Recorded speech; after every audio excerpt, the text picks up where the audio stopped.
आज की हमारी स्पेशल स्टोरी बुंदेलखंड की उस पवित्र तपोभूमि पर आधारित है जिसे दादा दरबार के नाम से जाना जाता है। सागर जिले के परसौरिया गांव में स्थित दादा दरबार भक्तों की आस्था और चमत्कारों का केंद्र है। मान्यता है कि यहाँ सच्चे मन से मांगी गई हर प्रार्थना पूरी होती है। ये स्थान अपने ऐतिहासिक और धार्मिक महत्व के लिए जाना जाता है। स्वर्गीय रामदयाल पांडे द्वारा स्थापित ये दरबार भगवान हनुमान और माता सीता की कृपा का प्रतीक है। यहाँ भक्त अपनी समस्याओं का समाधान पाने के लिए दादा गुरु के समक्ष अर्जी लगाते हैं। दादा दरबार की परंपरा पिछले 150 वर्षों से अनवरत जारी है और ये स्थान हर साल हजारों श्रद्धालुओं को अपनी ओर आकर्षित करता है। आइए जानते हैं इस पवित्र स्थल की कहानी और भक्तों की अटूट श्रद्धा का रहस्य। बुंदेलखंड की पवित्र भूमि, जहां हर कोना आस्था और विश्वास से ओतप्रोत है, इसी भूमि पर स्थित है दादा दरबार। सागर जिले के परसौरिया गांव में 150 गांव से अधिक पुराना ये सिद्ध स्थल भक्तों के विश्वास और चमत्कारों का केंद्र है। कहते हैं यहाँ भगवान हनुमान जी ने स्वर्गीय रामदयाल पांडे को दर्शन देकर उन्हें तपस्या का फल प्रदान किया था। भक्तों का मानना है कि यहाँ सच्चे मन से की गई प्रार्थना कभी व्यर्थ नहीं जाती। दरबार की प्रक्रिया भी अनोखी है। भक्त पहले हनुमान मंदिर की परिक्रमा करते हैं और अपनी मनोकामना व्यक्त करते हैं। इसके बाद वे दादा दरबार पहुंचकर अपनी समस्या का समाधान पाते हैं। यहाँ की कहानी माता सीता की कृपा से भी जुड़ी है। कहा जाता है कि माता ने स्वयं दादा गुरु को भोजन कराया था, जिससे ये स्थान और भी पवित्र बन गया। सड़क और रेल मार्ग से यहाँ आसानी से पहुंचा जा सकता है। भक्तों की भीड़, दादा गुरु की समाधि और हनुमान जी की उपासना, ये सब मिलकर इसे एक अद्वितीय आध्यात्मिक स्थल बनाते हैं। दादा दरबार, जहाँ आस्था जीवित है और चमत्कार होते हैं। दादा दरबार के वर्तमान संरक्षक रमेश प्रसाद पांडे का कहना है, ये स्थान केवल चमत्कारों का नहीं बल्कि भगवान हनुमान और माता सीता की असीम कृपा का प्रतीक है। भक्त यहाँ जो भी अर्जी लगाते हैं उन्हें समाधान अवश्य मिलता है।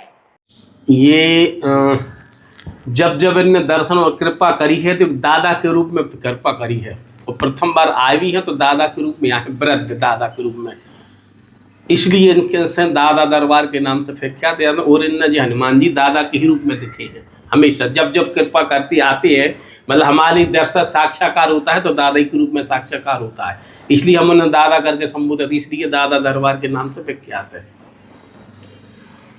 यहाँ पर बताया जाता है कि जो मंदिर के सामने कुआं है, इसमें कोई भी चीज़ यदि गिर जाती है, चाहे वो पशु हो, जानवर हो, पक्षी हो, लेकिन वो निर्जीव नहीं होती, तो ऐसा क्या महत्व है, क्या कारण से ऐसा होता है? ये इनकी ही कृपा है दादाजी पर, इन्हीं की ही कृपा के कारण अभी तक बस्ती के कई महिलाएं गिरी, बच्चे भी गिरे, जेंट्स भी गिरे, लेकिन ये नहीं मानने देते। इनकी कृपा प्रत्यक्ष है और बहुत ही प्राचीन राजा महाराजों के समय मालगुजारी शासन से एक बहुत ही गहरा है, 200-250 फुट गहरा है।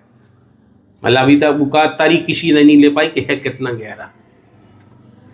अच्छा गुरुदेव, यहाँ भक्तों द्वारा बताया गया श्रद्धालुओं का यहाँ तांता लगा रहता है, लेकिन मुख्य बात यह है कि यहाँ जो दादा गुरु थे बताते हैं उनको माता जानकी ने भोजन करवाया था, तो क्या मान्यता है, क्या किंवदंती है? नहीं, ये बराबर सही बात है जो बताया है। सीता जी ने स्वयं मतलब अपनी हमारी बहन के रूप में आके और भोजन बना के खिलाया। राम जी ने कई बार वो बीड़ी पीते थे तो बीड़ी राम जी ने ला के दी। एक पीछे राम जी का मंदिर है, वहाँ के पुजारी थे, वो अकेले रहते थे, तो प्रत्यक्ष कई बार साक्षात्कार मतलब ये सामने आए, सीता जी ने भोजन कराए, आई हैं, दर्शन दे, राम जी ने दी, और जो चीज़ की जरूरत पड़ती थी वो लाकर देते थे। ये प्रत्यक्ष है और यहाँ इसकी साक्षी ये पूरी बस्ती भी है, बस्ती वालों को भी मालूम, कई बार हुआ। लगभग कितने समय से दरबार? लंबे समय पे, बब्बा जी के समय से, दादाजी के समय से चल रहा।